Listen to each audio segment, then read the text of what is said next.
घर खरीदना हो, ईएमआई मैनेज करनी हो, एफडी से इनकम चाहिए हो या रिटायरमेंट प्लान करना हो, आरबीआई खुद कहता है कि इंटरेस्ट रेट हाउस होल्ड्स और बिजनेसेस के स्पेंडिंग डिसीजंस को इन्फ्लुएंस करते हैं।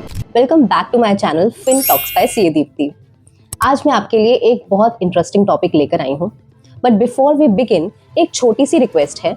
इस वीडियो को ऐसे मत देखिए जैसे कोई नॉर्मल फाइनेंस कंटेंट है। इसको एक लेंस समझिए, जिसके बाद आप मार्केट को अलग नजर से देखना शुरू कर देंगे। एक सिंपल बात समझ लीजिए, स्टॉक मार्केट के सबसे बड़े ट्रेंड्स, सबसे बड़े बुल रन्स और सबसे बड़े क्रैशेस ये सिर्फ कंपनी रिजल्ट्स या न्यूज से नहीं ड्रिवन होते, ये मैक्रो इकोनॉमिक फैक्टर्स से होते हैं। और उन सब में सबसे पावरफुल फैक्टर है इंटरेस्ट रेट्स। बस एक एग्जांपल समझिए, हिस्ट्री उठा के देखिए, सबसे स्ट्रॉन्ग बुल रन्स तब आए हैं जब इंटरेस्ट रेट सिर्फ लो ही नहीं बल्कि स्टेबल रहे हैं। लो इंटरेस्ट रेट और स्टेबल इंटरेस्ट रेट में जमीन आसमान का फर्क होता है, और अगर आप ये फर्क समझ गए तो आप मार्केट को क्राउड से बिल्कुल अलग नजर से देखोगे। इसलिए आज से हर फोर्टनाइट हम एक इकोनॉमिक टर्म लेंगे जो आप रोज सुनते हो पर समझते नहीं हो, और उन्हें सिंपल लैंग्वेज में तोड़ के समझाएंगे, इकोनॉमी के कंटेक्स्ट में और स्टॉक मार्केट के इम्पैक्ट के साथ। आज हम शुरू कर रहे हैं सबसे बेसिक चीज से, इंटरेस्ट रेट। सोचिए, आपके पास आज 10,000 रुपए हैं। आप चाहो तो आज ही खर्च कर सकते हो, शॉपिंग, मूवी, फूड, एंजॉयमेंट, या फिर आप उस 10,000 रुपए को एक फिक्स डिपॉजिट में डाल देते हो और एक साल बाद आपको मिलते हैं 10,600 रुपए। ये एक्स्ट्रा 600 रुपए कोई बोनस नहीं है, इसको कहते हैं इंटरेस्ट। परसेंटेज में बोले तो ये है 6% इंटरेस्ट।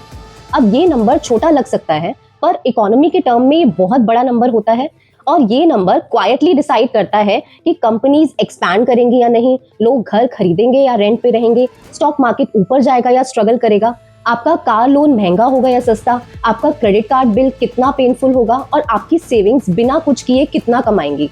सब इंटरेस्ट रेट डिसाइड करता है। आरबीआई खुद कहता है कि इंटरेस्ट रेट हाउस होल्ड्स और बिजनेसेस के स्पेंडिंग डिसीजंस को इन्फ्लुएंस करते हैं। सिंपल शब्दों में बोले तो इंटरेस्ट रेट इकोनॉमी का स्टीयरिंग व्हील है।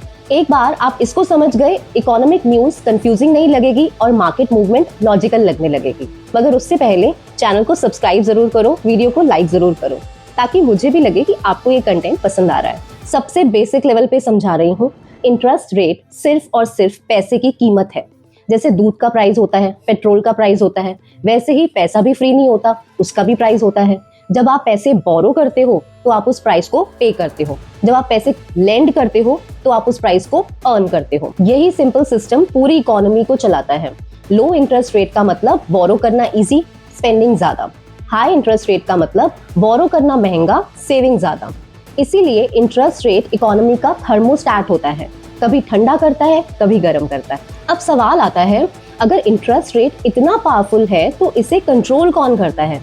इंडिया में ये जिम्मेदारी सिर्फ 6 लोगों के पास होती है।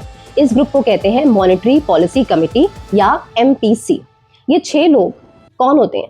3 आरबीआई से होते हैं, 3 गवर्नमेंट के अपॉइंटेड एक्सपर्ट्स होते हैं। ये लोग हर 2 महीने मिलते हैं और डिसाइड करते हैं कि इंटरेस्ट रेट का डायरेक्शन क्या होना चाहिए। एमपीसी डायरेक्टली आपके होम लोन रेट को सेट नहीं करता, वो एक बेस रेट कंट्रोल करता है, जिसको कहते हैं रेपो रेट। रेपो रेट वो रेट है जिसमें आरबीआई बैंक्स को शॉर्ट टर्म के लिए पैसा लेंड करता है। इसको आप पैसे का होलसेल प्राइस समझ सकते हो।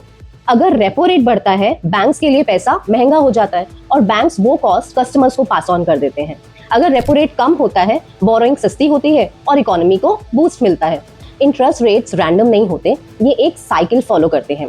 आरबीआई जनरली रेट्स धीरे धीरे बढ़ाता है, और जब प्रॉब्लम आती है तो रेट्स जल्दी जल्दी कट करता है। इसको मार्केट की लैंग्वेज में कहते हैं स्टेयर्स अप, एलिवेटर डाउन।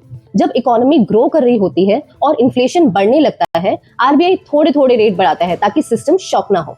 पर जब रिसेशन या क्राइसिस आता है, जैसे कोविड के टाइम, आरबीआई रेट्स को फास्ट कट करता है ताकि इकोनॉमी को सपोर्ट मिले। इसी साइकिल के 4 स्टेजेस होते हैं। सबसे पहला होता है बॉटम। जब रेट सबसे लो होते हैं, एफडी रिटर्न्स बेकार लगते हैं, पर लोन लेना बेस्ट होता है। फिर आता है राइज फेज, जब इकोनॉमी रिकवर करती है और रेट्स धीरे धीरे धीरे बढ़ने लगते हैं। फिर आता है पीक, जब लोन महंगा हो जाता है और एफडी अट्रैक्टिव लगने लगती है।